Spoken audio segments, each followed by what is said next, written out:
Bonsoir à tous, bienvenue. Les titres de ce mardi 25 juillet. Une session de rappel à l'ordre à destination d'administrés de Macoria. L'objectif, leur rappeler leurs obligations avant que ceux-ci ne fassent l'objet d'une convocation devant la justice. Opération dans le cadre de la prévention et la lutte contre la délinquance. Exposition, spectacle, concert, la culture a une place importante à Remire-Montjoly. Un réel engagement politique afin de mettre en avant le patrimoine culturel de la ville. Et puis pour les grandes vacances, la municipalité de Saint-Laurent-du-Maroni propose la 6e édition du Maroni Park, un parc de loisirs gratuit destiné à occuper les enfants pendant les grandes vacances, vous le verrez.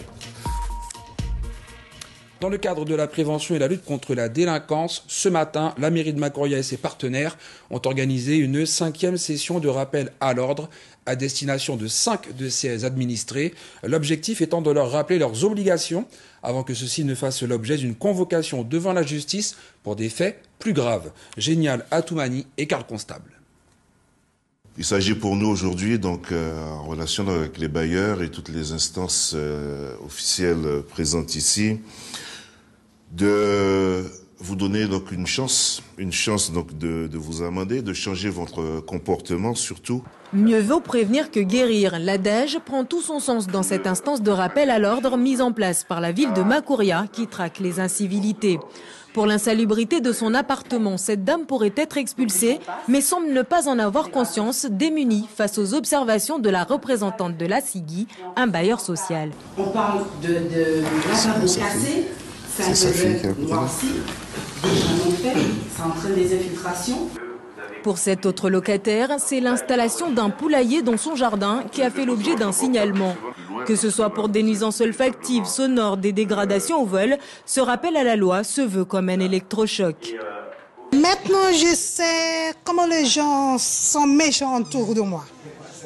Et je fais bien attention. Pourquoi tu étais là? Parce que j'ai volé dans l'école. Il ne va pas recommencer. Devant tout le monde comme ça, c'est de la honte hein, quand on fait des bêtises. Comme j'ai les enfants, je vais faire le moyen pour nettoyer le logement et puis pour qu'ils viennent faire leur travail aussi. Pour l'association CLCV qui vient en aide aux locataires, comme pour la mairie, rappeler certaines règles de base sont aujourd'hui nécessaires. Nous sommes sur le terrain tous les mercredis pour informer aux locataires leurs droits mais surtout leurs devoirs. Car les bailleurs ne peuvent pas mettre à disposition un logement et que les locataires puissent se dégrader comme nous l'avons vu ce matin. Mieux vaut aller donc dans cette instance de dialogue déjà, puisque des fois ce sont donc des délits qui sont mineurs ou des faits qui sont reprochés et qui peuvent être résolus de la façon la plus pacifique possible. Corriger le tir, c'est justement ce à quoi se sont engagés les administrés convoqués ce jour. Tous participeront à des ateliers visant à faire d'eux de meilleurs citoyens. Le spectre de la liquidation judiciaire plane sur Air Antilles. Après 10 jours de grève, des centaines de millions d'euros partis en fumée et des passagers livrés en pâture, le bras de fer continue entre les pilotes et la direction. 10 jours que les pilotes d'Air Antilles refusent de voler sans que leur salaire ne soit augmenté. Les discussions sont rompues avec la direction. Aucun accord n'a été trouvé. Les explications de Rudy Rilsi. Au terminal régional, les conséquences de la lutte à Air Antilles étaient visibles une fois de plus au contrôle de la compagnie. Personne ne nous a accueillis et il n'y a que les autres agences qui venaient vers nous poser des questions. Ce qui m'a un peu étonnée parce qu'en fait, j'ai reçu aucun mail en fait. Ils nous ont envoyé là-bas à Corsair, puis après Corsair nous a envoyé ici. Chacun a dit que c'est le problème de l'autre. Et puis, toujours est-il qu'on n'a pas de solution. Depuis 10 jours, la section CAIR du syndicat national des pilotes de ligne est en grève. Une situation qui a poussé la création d'un collectif des personnels au sol qui exigeait dans ce communiqué la reprise du travail ce lundi, tandis que les pilotes doutent de la crédibilité de ce collectif. Le retour qu'on en a de nos collègues du sol, c'est qu'ils ne légitiment pas en fait ce mouvement. La grève des pilotes de la compagnie Air Antilles se poursuit donc et le collectif s'interroge sur le but de cette mobilisation qui, de leur avis, pourrait les jeter à la rue, d'autant qu'ils n'ont jamais été contactés par les grévistes. Il n'y a pas de dialogue, il n'y a pas de communication entre eux et nous. C'est deux pôles complètement différents au sein d'une même compagnie. Donc ce qui fait qu'on est dans une situation, nous aussi, on se retrouve pris en otage. Et les conséquences peuvent être graves. Selon la mandataire ad hoc dépêchée en CSE centrale le 21 juillet dernier, une liquidation serait envisageable, ce qui, précise la mandataire, devrait mécaniquement entraîner le licenciement de l'ensemble du personnel dans un délai maximum de 15 ou 21 jours en cas de plan de sauvegarde de l'emploi. Vous entendez liquidation, vous entendez cessation de paiement. Quelque part, c'est légitime que ça vous fasse peur et qu'on a envie que ça s'arrête. On a envie qu'on remette un peu d'ordre dans la maison. Un bras de fer qui fait craindre donc le pire, d'autant que les pilotes ne veulent pas céder. On le redit, on le répète, on ne voit pas comment est-ce qu'il pourrait y avoir d'issue. La direction a renvoyé carrément le SNPL en leur demandant de trouver des solutions économiques. Alors là, on est en plein délire. Une compagnie sur le point de disparaître, Dixit Eric Coury, qui précise que c'est la volonté d'une catégorie de personnel qui, soit dit en passant, est la plus privilégiée de l'entreprise. Je ne sais pas à quoi ils jouent, mais ça n'a pas porté ses fruits. Ils considèrent que tout le monde ment. C'est une vision, c'est une option. La réalité, c'est qu'aucune entreprise ne peut continuer à exister sans activité, sans recettes et sans chiffre d'affaires. C'est impossible. Et comme pour enfoncer le clou, le syndicat Force ouvrière vient de déposer son préavis de grève. À compter de jeudi prochain, l'ensemble des salariés de CARE rentrent en grève pour une durée illimitée. Et dans le même temps, pour sa première journée en Nouvelle-Calédonie, le président de la République, Emmanuel Macron, a visité le territoire de Nouméa à Touo. Le président s'est entretenu avec bon nombre de Calédoniens. Les précisions avec Esther Abitbol. Une arrivée solennelle. Place Bir Hakeim à Nouméa, Emmanuel Macron est venu déposer une gerbe sur ce monument aux morts.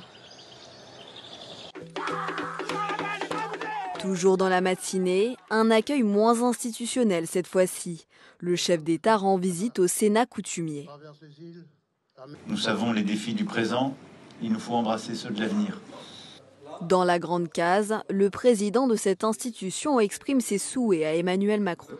Nous souhaitons que votre venue permette à la France de rétablir un climat de confiance et de dialogue.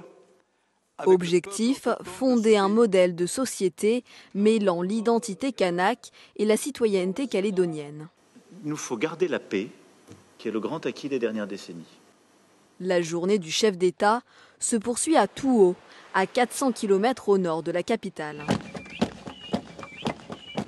Ces Kanaks de la tribu de Tiwande lui ont préparé une danse traditionnelle.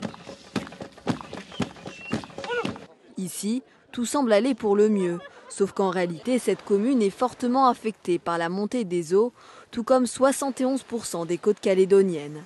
Pour Emmanuel Macron, il est important d'agir.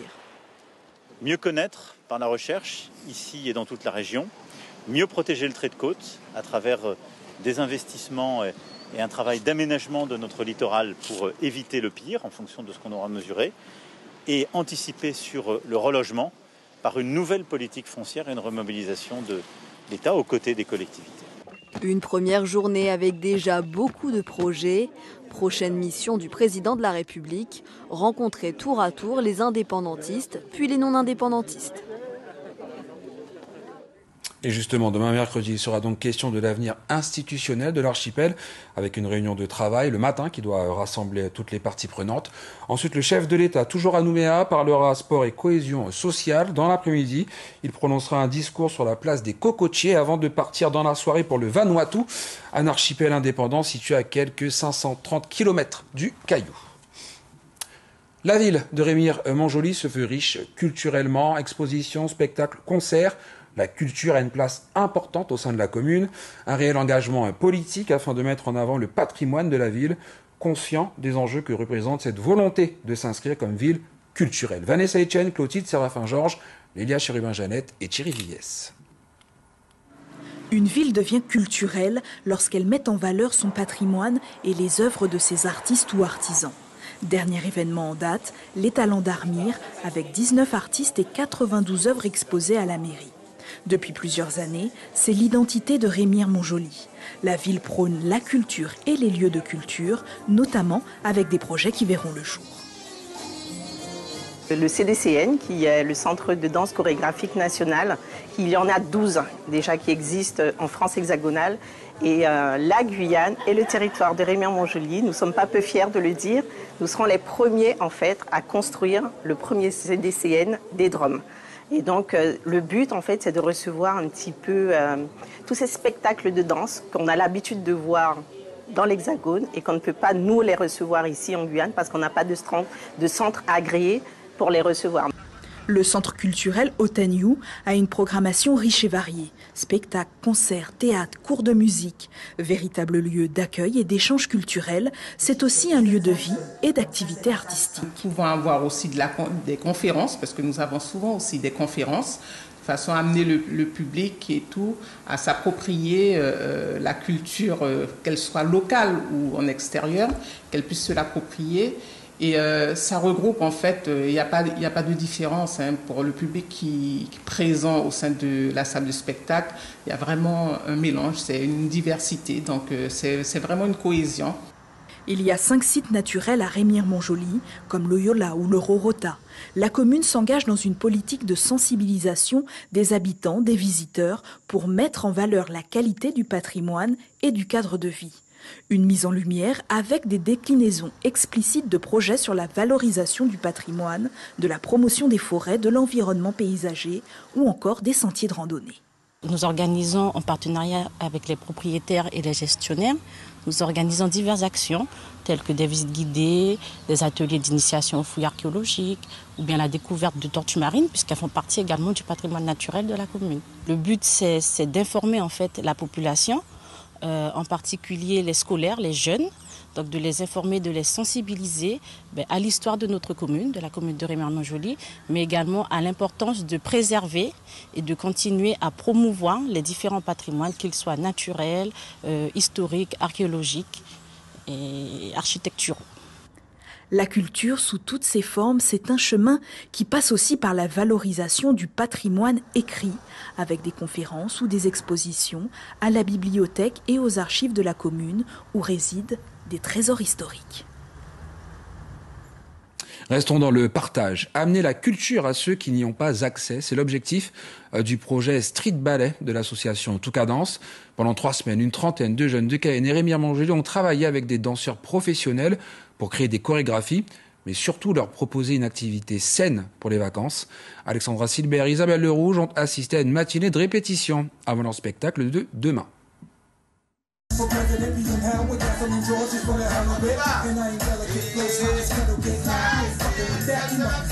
Ambiance urbaine à la pointe du Mahury ce matin. Depuis 3 semaines, ces enfants de Remire-Montjoly travaillent une chorégraphie hip-hop avec leur encadrant Marcus. Plus que des pas, il a voulu leur transmettre des valeurs. Au-delà d'apprendre à danser, mais c'est apprendre à vivre ensemble. Donc apprendre à vivre ensemble, où sont les valeurs du respect de chacun, être généreux, partager, parce que certains qui ont plus de niveau, au lieu de rester à rien faire, je les dirigeais vers les autres qui sont moins avancés. Travailler ensemble, tenir compte de l'autre et s'engager, une notion essentielle pour l'association organisatrice Toucadance. Être là pour un projet commun, collectif, de se présenter, de montrer son travail. Donc ça déjà, c'était important pour nous, donc, de leur montrer qu'on arrive à un but parce qu'on s'engage et parce qu'on est motivé et enthousiaste. Et le travail porte ses fruits. Les danseurs en herbe ont bien compris la leçon. En danse, il faut avoir le courage de danser. Ça m'apporte de la joie, de la bonne humeur et l'envie de le faire. J'aime bien qu'on me porte et je fais au revoir au groupe. À l'école Vendôme de Cayenne, sonorité afro pour ce groupe de jeunes et grands ados, une échappatoire à l'ennui pour Adliana qui n'aurait pas fait grand-chose de ses vacances. Ah là là, rester chez moi, rien faire, on va dire, faire un peu le ménage, mais lire, tout et tout, c'est rien, rester crevé, voilà. Face à l'oisiveté dans les quartiers, les jeunes peuvent se laisser glisser vers la délinquance. La danse leur offre une autre voie. J'aimerais leur apprendre quelque chose d'autre que juste aller dans la voie de la violence, de la drogue ou l'alcool, etc. Donc du coup, ils ont une voie à suivre avec la danse qui leur permet même après, de pouvoir continuer de leur côté. Et même moi, après, je pourrais reprendre contact avec eux. Demain, ces 2 troupes de jeunes danseurs se retrouveront à l'espace Otaniou de Remire-Montjoly pour se rencontrer et restituer leur travail. En 2028 sera célébré le bicentenaire de la commune de Mana et cela donnera lieu à de nombreuses festivités. Et dans le cadre de ce grand projet culturel lancé en 2020, un concours pour la création d'un hymne mananais a été remporté par l'auteur, compositeur et interprète Sylviane Sedia. Vous pouvez retrouver un échange avec l'artiste sur notre site internet guyanelapremière.fr signé Éric Léon. Parlons football maintenant et du mondial féminin. La Française Wendy Renard s'est entraînée à part en effectuant du vélo après avoir été touchée au mollet gauche lors de la première journée de la phase de groupe. Une mauvaise nouvelle qui pourrait en cacher une autre pour les Bleus puisque la capitaine française pourrait être indisponible pour le reste des matchs de poule. Martin Chamasson, Christian Vavenec.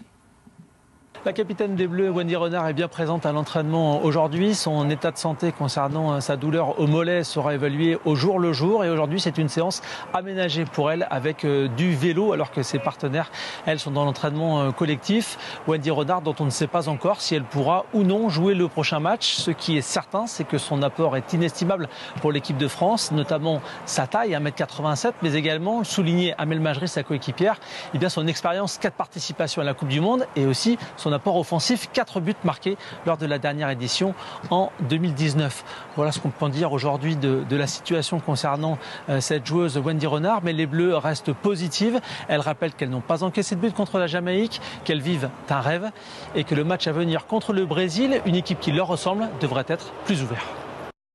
Direction l'Ouest avant de nous quitter. Pour les grandes vacances, la municipalité de Saint-Laurent-du-Maroni propose la 6e édition du Maroni Park, un parc de loisirs gratuit destiné à occuper les enfants durant juillet et août. Le reportage de Pierre Tréfou et Ingrid Saucé-Isma.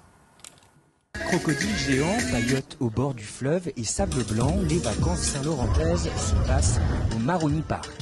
Jeux gonflables et aquatiques, sport et animation musicale, il y a de quoi faire cette année.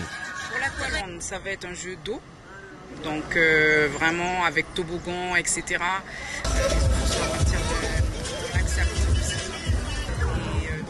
ans. Et donc ils doivent venir avec un maillot de bain. Pour le complexe sportif, ça va être soit du foot, soit du beach. Enfin, ils vont adapter, mais le plus souvent, les enfants font du foot. Côté sécurité, les activités sont encadrées par des animateurs. Cela permet aux parents de souffler un peu. C'est pour la première fois que je suis venue ici. Je suis venue avec mes nièces. Ma belle-sœur m'a dit de les accompagner. Moi, je ne suis pas de Saint-Laurent, je suis de Mana, en fait.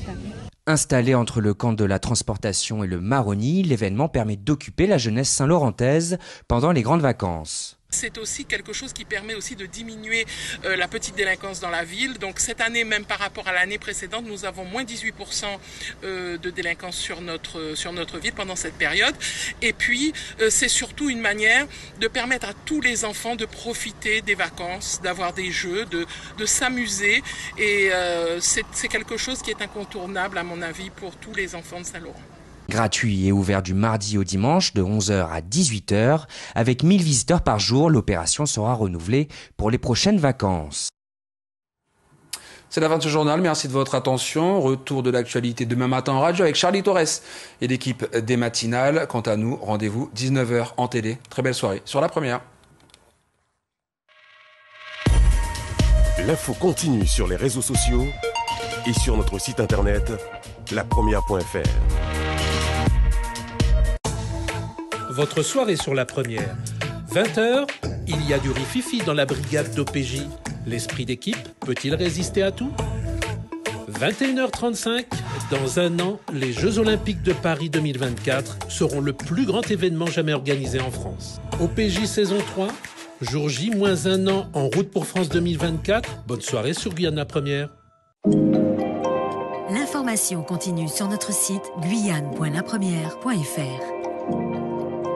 Scannez ou flashez le QR code pour suivre toute l'actualité de la Guyane.